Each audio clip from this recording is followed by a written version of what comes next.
This is not a video I want to make.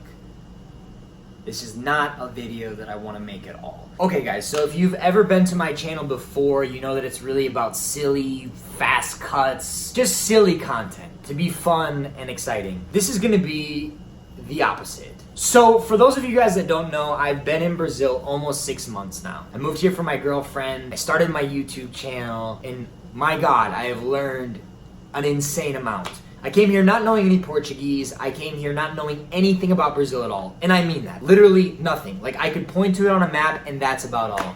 And in the last 6 months, it has been incredible. I can understand about 10% of Portuguese spoken, but for me, that's huge. I can read actual signs in Portuguese. I can start to read basic things. I know about Paulista Avenue, I know about the Pamonha Man, I know about the rain and the heat and the graffiti, and I know a lot of people that I didn't know before I moved here. So I am thankful. My God, am I thankful. I have traveled a lot, and coming to Brazil, I had heard about a dangerous side of Brazil, but I guess coming here, I was a bit ignorant. I don't know. I mean, people, when they ask me, they say, where are you from? I say California. They say, why would you ever leave California for here? They say, why would you ever leave California? It's so beautiful. It's so nice. But I want to say to people, what you're not seeing is what you have here that they don't have anywhere else around the world. I mean, this city is incredible. The graffiti, the way that the history is built into the city, the architecture, the way that Portuguese speakers communicate, the way you say hello and answer it the same way. These are all completely unique and incredible and amazing things that Brazil has that nowhere else has. It's so unique. So I want to say, to start off this video, my God, appreciate Brazil if you're Brazilian. Please, please. Love it. I love it. Hell, I've been here for less than 6 months and I love this city. I have pride for this city. I have pride for you. I have pride for the people that work here that are smiling at me in all these restaurants, for the culture, for the YouTube culture, for my friends I've met here. I mean, it's incredible. I have pride. So please, my God, have pride yourself. But moving forward, I had heard about a side of Brazil that it was dangerous, and this is where I was ignorant. I hadn't really seen it.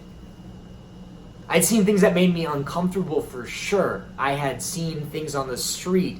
The people are different. The communication is different. The street venues, some of the streets, the way that some of the buildings look, and the way that some of the wires just, if you've been to São Paulo, just dangle in the middle of the road sometimes. But it's Brazil, and I saw a different side of violence this weekend that I had only heard about, but I'd never seen before. So my family, my dad and his girlfriend right here came to Brazil to visit me, to visit my girlfriend, and they'd never been here, never been to South America. They just wanted to see it. We showed them our first couple days in São Paulo, all the amazing things we love, all of our favorite restaurants. We went to the park that even Brazilians can't pronounce, so don't bullshit me, but Ipiranga Park. Walked all around and showed them all that, and they loved it. I mean, they really loved it. And then we decided to go to Rio. Rio is one of the most beautiful, if not the most beautiful place I've ever been to in my entire life. So we stayed at Copacabana Palace. So around 6 p.m., my dad, Michelle, his girlfriend, and Lee and I went to the beach. 6, so the sun had literally not even just set. And the whole beach is lit up with these big lights.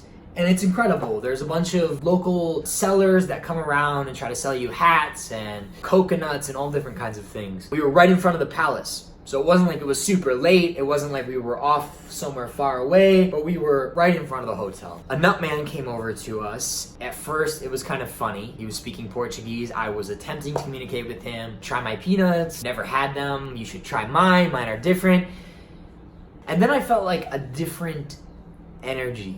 And all of a sudden I realized that he was getting closer and closer and forcing these peanuts on me, and suddenly I didn't feel comfortable anymore. And then I looked over to my side at my dad, and I saw another guy come around the corner with a huge knife, And he put that around my dad's throat and started yelling, basically, I'm gonna kill you, in Portuguese.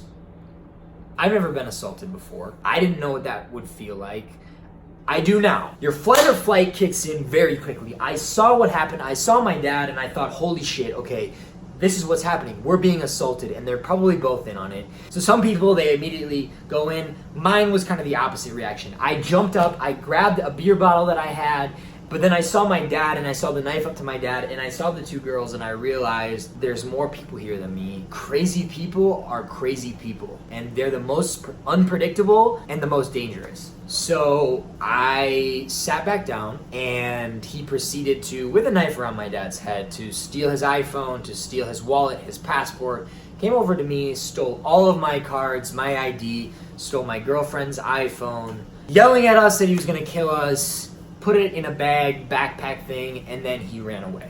So we were shocked. I was like, what? And we all had a different reaction. See, that's the thing about trauma. You think that you feel it a certain way, and you think that maybe everyone else is kind of feeling the same thing that you were because you all witnessed the same assault, but it's not true. It's just not true. So that's what I just learned. You can't pretend to know what somebody else goes through. Even if they go through the same things that you do, their response, their reaction, their past trauma, their experiences leading up to that moment affect how they will feel. So we went to the police station, had to fill out a whole police form, we looked at some books, and we actually positively ID'd the man with the knife that had it around my dad's head. So I guess, I hope, and I want to put this out in the universe, I hope that that person gets caught, or at least that they learn and they get the help that they need. So since Lillian's video, a lot of you guys have been asking about it. You've been asking about some of the details. Super encouraging, very sweet messages to both of us, and I really appreciate that. This is hopefully my last assault video, hopefully my last violence video, hopefully positivity, fun, excitement from here on out. But where I want to go with this video, I think, is that one event doesn't define your whole experience. We took that night and we were emotional, angry, and we were sad, and then the next day we started to try to move forward and to keep moving forward and to keep moving forward. I just am glad nobody got seriously injured. Brazil is a beautiful country. It's working through things that other countries that are developing are also working on. You can't take these accidents personally. You can't. You can't. You were at the wrong place in the wrong time and something happened to you. Don't let somebody's shitty actions define your life. There's no reason for it. Shitty people are shitty people. You're not gonna understand them. You're not gonna, figure them out. Some people are just shitty. And the truth is, I'm not gonna let 4 shitty people on a beach ruin my perception of Brazil, my experience here, or my future with this country and with its people. There are way too many good people. There are 50 good people for every one shitty person. So just remember that. Whatever you've gone through, you don't have to live in it. It sucks. Feel it. Go through it. Cry about it. Yell about it. Laugh about it. Go to get help about it. But you don't have to live in it. Let it hit you, let it express itself through you, and then move forward. This is why I make YouTube. This is why I'm an actor, and this is why I want to do this. Because I want to know about the human condition. So when something hits you and you feel it, express that shit, man. Make something, paint something, sing something, work through something, start a business helping someone, fix the problem, avoid the problem, whatever it is for you, let that encourage you to create. All of our experience, positive and negative, is a part of us. If you're hiding it away, I'm just encouraging you, open that shit up. It doesn't mean you have to wallow in it. Oh, this is my story and this is why. I'm saying go the opposite. Find some way to positively shoot that shit all over. Happiness vomit. That's what I want to call this. Happiness vomit. You're throwing darts everywhere to either fix something, make the situation better, touch somebody today. If you smile, man, my encouragement for you is put that out there so the other crying person can see what you've done and say, I'm not alone. I have somebody, I have somewhere, I have a person or a place or a piece of art that encourages me to keep moving forward. Fuck those guys. Fuck those guys. They're gonna go home. They don't have a home probably. They probably don't have money. They're probably sleeping in a terrible condition, and it's driven them to crime. So they actually have it way worse than you or I. So, end of the day, guys, like, it sucks. It sucks. I'm not gonna let it take any more of my time. So, for those of you that are wondering, I love Brazil. Life is fucking difficult. Life will always be fucking difficult. Baby cries because it wants food. Teen cries because it wants to go to the movies and mom won't let it. Middle-aged adult cries because it can't find a lover. Adult cries because their job sucks. An old person cries because they're old. A dying person cries because they want longer. Life is freaking difficult, but it's the experience of this marathon, not this sprint, that we get to feel. It's what being alive is about. Don't hold on to it.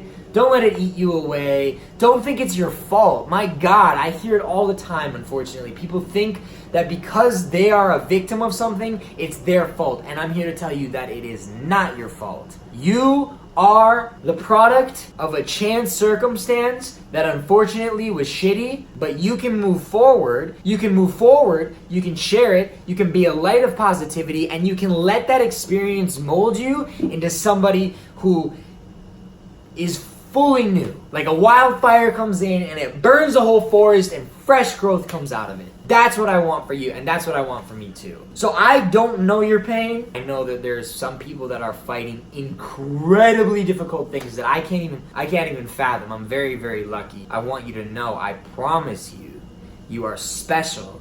You're here for a reason, and you are not your circumstances. So get out there and freaking go get it, boys and girls.